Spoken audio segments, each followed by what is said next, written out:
So China obviously watching to see how much suffering Russia will endure by this invasion of Ukraine, because China would like to take Taiwan by force. But the Chinese economy now is tottering, and 1.5 billion people are dependent. They have to eat every day. And, an invasion where there would be immediate sanctions on China, nobody would buy anything that they have, and it's an export economy over there, as you know, that would be devastating to them on an economic basis. And they have a much more precarious economy than Russia does, because Russia's still basically oil. That's what they are in. That's what they do. China didn't have that. So there are more restraints on China, are there not?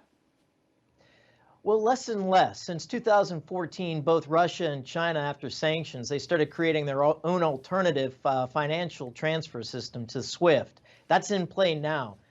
China also, since about 2013, has gone on a global buying spree through the Belt and Road Initiative to both grow industrial capacity overseas, but also the access to the resources they would need if they were shut out from the Western world or Western economies on a situation like a war over Taiwan. So they've had years to harden themselves. They do have weaknesses, that's for sure. But the clock is ticking, and the opportunity for China to move on Taiwan or to have Taiwan acquiesce is fast running out. And so the year 2027 comes to mind.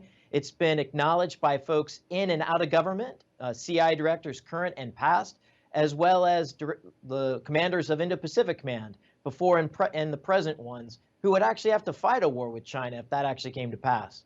So well, China, not 10 feet tall, but they have a lot more resilience than the Russians have. Biden says that if China tries to invade Taiwan, U.S. military will get involved. He said it flat out. Do you believe that Biden would back that up?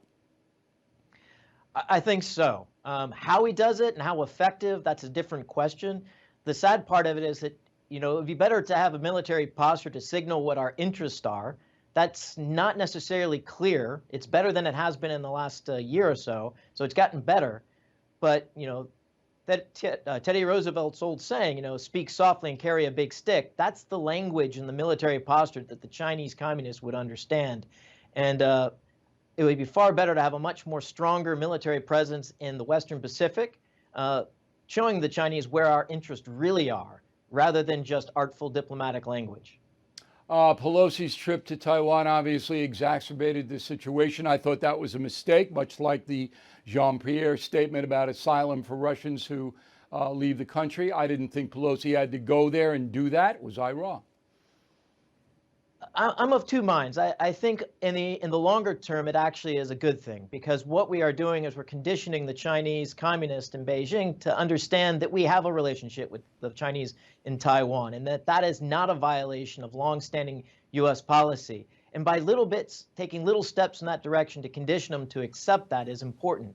Now, if you were to elevate that to a sitting like a president or vice president going to Taiwan, that would have been an escalation and probably would have been premature. But it's important that we keep this momentum going and conditioning the Chinese to understand that our relationship with Taiwan is not at their veto. Inflation at its highest level in 40 years. Interest rates skyrocketing. We all know that. Market experts like Jamie Dimon, CEO of JP Morgan, not only predict a recession, but are using scary terms like economic hurricane and unprecedented. So you need to call the only precious metal dealer I trust, American Hartford Gold. They will show you how to protect your savings and retirement accounts by diversifying your portfolio with physical gold and silver. Please call them today, and they will have physical gold and silver delivered right to your door or put inside your IRA or 401k. They have thousands of satisfied customers. They're the highest rated firm in the country with an A+ rating from the Better Business Bureau. Tell them Bill O'Reilly sent you, and they'll give you up to $2,500 of free silver on your first order. Please call 866-501-5201, 866-501-5201, or text BILL to 65532. Again, 866-501-5201, or text BILL to 65532. Bill O'Reilly here. Thank you for watching this video, and make sure you subscribe to the First TV YouTube page. Just hit the big red subscribe button below. and you'll get clips and highlights of my program, The No Spin News, every single day. We'll see you soon.